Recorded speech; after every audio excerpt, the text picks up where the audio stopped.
3, 2, 1, now.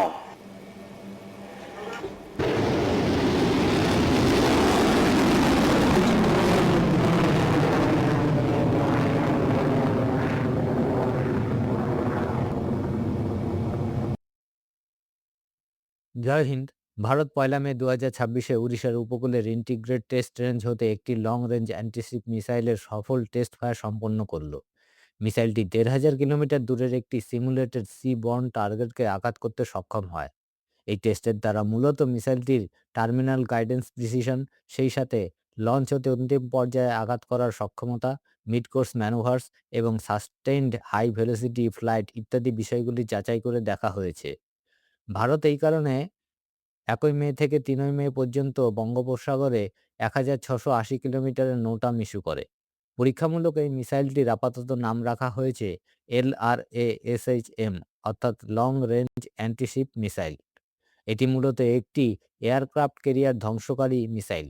মিসাইলটি শত্রুপক্ষের যে কোনো জাহাজকে ১,৫০০ কিলোমিটার দূর হতে অ্যাটাক করতে পারে। নেভাল ওয়ার কন্ডিশনে এই মিসাইলটি ভারতকে স্ট্র্যাটেজিক এজ প্রদান করতে সক্ষম হবে। আসুন আজ এই মিসাইলটি সম্পর্কে আরও কিছু তথ্য জানার প্রয়াস করি। চলুন তবে দেরি না করে শুরু করা যাক আজকের প্রসঙ্গ। LRASHM অর্থাৎ লং রেঞ্জ অ্যান্টিশিপ মিসাইল হল বুস্ট গ্লাইড হাইপারসনিক মিসাইল, যা ভারতের defence research and development organisation অর্থাৎ DRDO ইন্ডিয়ান নেভির জন্য ডেভেলপ করেছে। এই মিসাইলটি উপকূল ভিত্তিক ট্রান্সপোর্টার ইরেক্টর লঞ্চার হতে ফায়ার করা যায়। LRASHM হল antiship hypersonic glide vehicle. Antiship মানে যুদ্ধজাহাজ ধ্বংসকারী অস্ত্র। হাইপারসনিক মানে অত্যন্ত দ্রুত গতি। সাধারণত ম্যাক 5 বা তার চেয়ে বেশি স্পিডকে বলা হয় হাইপারসনিক স্পিড। আর ম্যাক হলো শব্দ ১ ঘন্টায় যে দূরত্ব অতিক্রম করতে পারে সেই পরিমাণ দূরত্বকে 1 ম্যাক ধরা হয়। LRASHM এর ম্যাক্সিমাম স্পিড হচ্ছে 10 ম্যাক। গ্লাইড ভেহিকল মানে এঁকে বেঁকে চলতে পারে এমন যন্ত্র। অর্থাৎ LRASHM একটি হাইপারসনিকের সাথে সাথে এটি এঁকে বেঁকে চলতে পারে এমন মিসাইল। গ্লাইড করতে পারে এমন মিসাইলকে ডিটেক্ট করতে পারা প্রায় অসম্ভব, এবং ডিটেক্ট করলেও তাকে অ্যান্টি মিসাইল দ্বারা ডিস্ট্রয় করাটা খুবই দুরূহ ব্যাপার, যেহেতু মিসাইলটি এঁকে বেঁকে টার্গেটের দিকে ছুটে চলে। তার উপর যদি সেটি হাইপারসনিক স্পিডে গ্লাইড করে, তবে তাকে ডিস্ট্রয় করা এক প্রকার অসম্ভব হয়ে পড়ে। তাই LRASHM এমন একটি মিসাইল যার হাত হতে শত্রুর যে কোনো জাহাজকে নিমেষের মধ্যে ধ্বংস করা যাবে। মিসাইলটি 2 স্টেজ রকেট ইঞ্জিন দ্বারা চালিত হয়। এতে প্রোপাল্যান্ট হিসাবে সলিড ফুয়েল ইউজ করা হয়। মিসাইলটির রেঞ্জ আপাতত ১,৫০০ কিলোমিটার। পরবর্তীকালে এর রেঞ্জ আরও বর্ধিত করা হবে। মিসাইলটির ম্যাক্সিমাম স্পিড 10 ম্যাক। গাইডেন্স হিসেবে ব্যবহৃত হয় মিড কোর্সের জন্য INS প্লাস মাল্টি GNSS এবং টার্মিনাল ফেজের জন্য ARH। INS, GNSS কিংবা ARH এইসব সিস্টেমগুলি কি সেই সম্পর্কে জানতে হলে মিসাইল এবং হোমিং সম্পর্কিত একাধিক ভিডিও এই চ্যানেলে রয়েছে। চাইলে সেগুলি দেখে নিতে পারেন। মিসাইলটির লঞ্চ প্ল্যাটফর্ম হিসেবে ব্যবহৃত হয় truck based transporter erector launcher বা TEL। মিসাইলটি ইন্ডিয়ান নেভির জন্য ডেভেলপ করা হলেও আগামী দিনে এটি ইন্টিগ্রেটেড রকেট ফোর্সেও ব্যবহৃত হবে।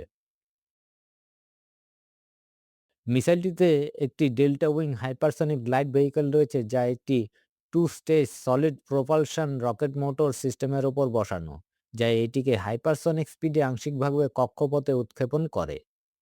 LRASHM এর ডিজাইন করেছে DRDOর অন্তর্গত অ্যাডভান্স সিস্টেম ল্যাবরেটরি।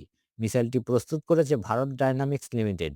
মিসাইলটির ওজন ১২ টন, দৈর্ঘ্য ১৩ মিটার, পরিধি ১.৪ মিটার। ওয়ারহেড হিসেবে এটি প্রথাগত কনভেনশনাল এবং মাল্টিপল কনফিগারেশনের ইউজ করতে পারে। মিসাইলটি একটি হারমেটিকভাবে সিল করা কন্টেইনার থেকে কোল্ড লঞ্চ করা হয়।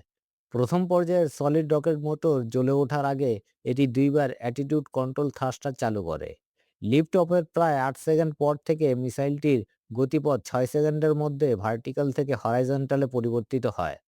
একটি বুস্টার পর্যায় এবং একটি হাইপারসনিক সাস্টেইনার ইঞ্জিন LRASHM এর দুটি সলিড প্রোপাল্যান্ট রকেট পর্যায় তৈরি করে। রকেটের মিড বডিতে ক্রুসিফর্ম, শর্ট স্প্যান এবং লং কর্ডের অ্যারোডাইনামিক সারফেস রয়েছে।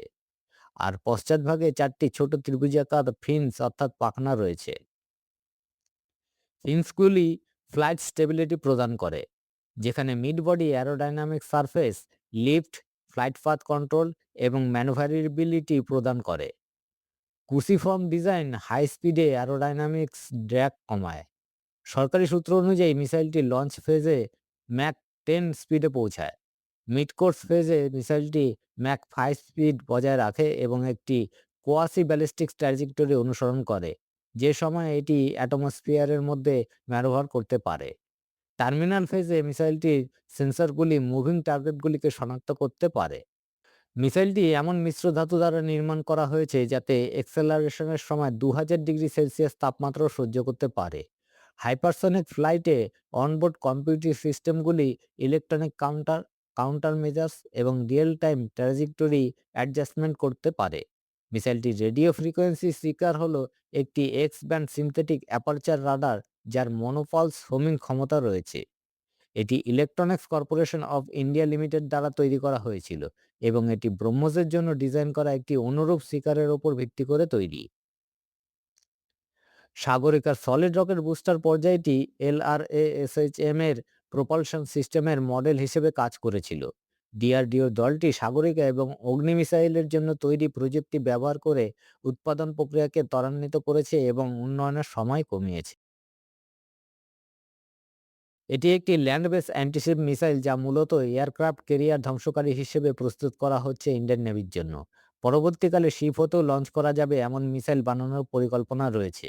এছাড়া এই মিসাইলটির land attack variant under development অবস্থায় রয়েছে, যা ডিআরডিওর সূত্র হতে জানা যাচ্ছে। এই ভ্যারিয়েন্টটি আর্মি অথবা ইন্ডিয়ান এয়ারফোর্সও ইউজ করতে পারবে একাধিক পেলোড অপশনের সাথে, যাতে প্রথাগত কনভেনশনাল ওয়ারহেডের সাথে সাথে নিউক্লিয়ার ওয়ারহেডও থাকতে পারে। আগামী দিনে এই মিসাইলটির রেঞ্জ সর্বাধিক ৩,৫০০ কিলোমিটার পর্যন্ত হতে পারে। এই মিসাইলটির প্রথম টেস্ট সম্পন্ন করা হয় ২০২৩ সালের শেষের দিকে। দ্বিতীয় টেস্ট করা হয় ১৬ই নভেম্বর ২০২৪ সালে ওড়িশার ডক্টর আব্দুল কালাম আইল্যান্ড হতে। এতে একটি সিমুলেটেড এয়ারক্রাফট ক্যারিয়ারকে টার্গেট করা হয় ১,০০০ কিলোমিটার রেঞ্জ হতে।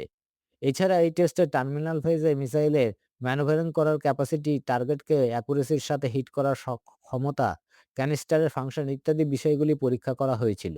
বর্তমানে ১লা মে ২০২৬-এ তৃতীয় টেস্টটি সম্পন্ন করা হলো। এতে ১,৫০০ কিলোমিটার রেঞ্জ অ্যাচিভ করা হয়েছে। এছাড়া এই টেস্টে terminal guidance precision, mid course ফেজের manoeuvring, sustainable high velocity flight ইত্যাদি নানা খুঁটিনাটি বিষয় যাচাই করা হয়েছে, যা ভূমিকাতে আগেই আলোচনা করেছি। Centre for strategic and international স্টাডিজের মিসাইল ডিফেন্স বিশেষজ্ঞ টম কারাকোর মতে ভারতের এলআরএএসএইচএম পরীক্ষাটি হল বিভিন্ন ধরনের অত্যন্ত দ্রুতগামী ও ম্যানুভারেবল মিসাইলের ডিজাইন, ডেভেলপমেন্ট, টেস্ট এবং সংগ্রহের একটি বৃহত্তর বিশ্বব্যাপী প্রবণতারই অংশ। কার্নেগি এন্ডাওমেন্ট ফর ইন্টারন্যাশনাল পিসের নিউক্লিয়ার পলিসি প্রোগ্রামের স্ট্যান্টন সিনিয়র ফেলো অঙ্কিত পান্ডার মতে, সাম্প্রতিকতম এলআরএএসএইচএম পরীক্ষাটি ভারতের ক্রমবিকাশমান প্রতিরক্ষা কৌশলের একটি অংশ, যা ভারত সরকারের হাইপারসনিক অস্ত্রের অনুমোদনের ওপর এবং কিভাবে এটি ভারতীয় সশস্ত্র বাহিনীর জন্য সাশ্রয়ী মূল্যে এই প্ল্যাটফর্মটি অধিগ্রহণে সহায়তা করে তার উপর নির্ভর করবে।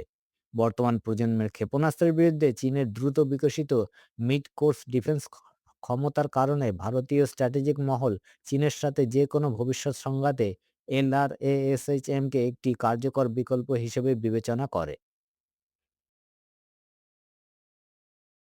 ভারতের প্রাক্তন রাষ্ট্রপতি এবং ডিআরডিওর প্রধান ডক্টর এপিজে আব্দুল কালাম ২০০৭ সালের ২১শে ফেব্রুয়ারি ডিআরডিওর একটি সম্মেলনে বলেছিলেন যে ভারতের একটি আধুনিক প্রতিরক্ষা ব্যবস্থার প্রয়োজন হবে যাতে হাইপারসনিক অস্ত্রশস্ত্র মজুদ থাকবে, যা তিনি আগামী ১৫ বছরের মধ্যে তৈরি করার প্রস্তাব করেছিলেন।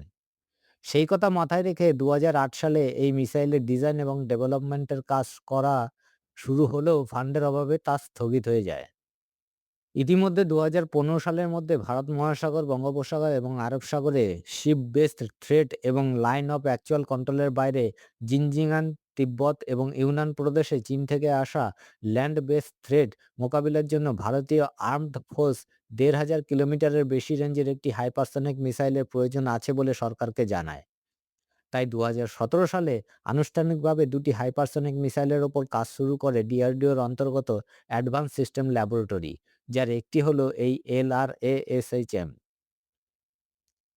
2020 সালে হায়দ্রাবাদে অবস্থিত আব্দুল কালাম মিসাইল কমপ্লেক্সে এর টেকনিক্যাল বিষয়গুলির পরীক্ষা-নিরীক্ষা শুরু করা হয় এবং 2023 সালের শেষের দিকে এর প্রথম ফ্লাইট টেস্ট সম্পন্ন করা হয়। বর্তমানে মিসাইলটি প্রায় সবকটি প্যারামিটারে উত্তীর্ণ হয়েছে এবং অতি শীঘ্রই মিসাইলটিকে নেভির হাতে তুলে দেওয়া হবে। চীন একটা সময় সাউথ চায়না সি এবং তার আশেপাশের দেশগুলির ওপর তার আধিপত্য বিস্তার করার নীতি নিয়ে কাজ করছিল। কিন্তু 2013 সালে শি জিনপিং প্রেসিডেন্ট হওয়ার পর চীনের নীতি সাউথ চায়না সি থেকে ইন্দো প্যাসিফিক অঞ্চলে শিফট করে, অর্থাৎ ভারত মহাসাগর, আরব সাগর, বঙ্গোপসাগর সহ প্রশান্ত মহাসাগরীয় সমস্ত অঞ্চলে তার আধিপত্য কায়েম করার উদ্দেশ্যে চাইনিজ নেভিকে শক্তিশালীভাবে গড়ে তোলা হয়। 2015 সালে যেখানে চীনের কাছে মাত্র 280টির মতো ব্যাটল ফোর্স শিফট বিদ্যমান ছিল, এখন সেখানে তার সংখ্যা 400 অতিক্রম করে গেছে। অপরদিকে ভারতকে স্ট্রিং অফ পার্লস স্ট্র্যাটেজির আওতায় চীন আমাদেরকে চারিদিক দিয়ে ঘিরে ফেলার প্রয়াস করছে এবং ভারতের সক্ষমতা যাচাই করার জন্য 2020 সালে গালওয়ানে একটি আর্টিফিশিয়াল মিলিটারি কনফ্লিক্ট তৈরি করা হয়, যা ভারত সফলভাবে প্রতিহত করতে সক্ষম হয়। ফলে চীন তার স্ট্র্যাটেজিকে আরও মজবুত করার প্রয়াস শুরু করে।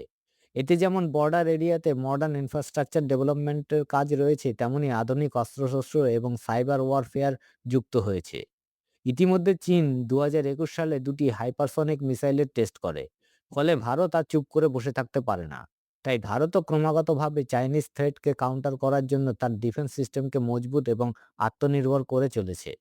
সেই প্রক্রিয়ারই একটি নতুন পদক্ষেপ হিসেবে এই LRASHM এর টেস্ট ফায়ার।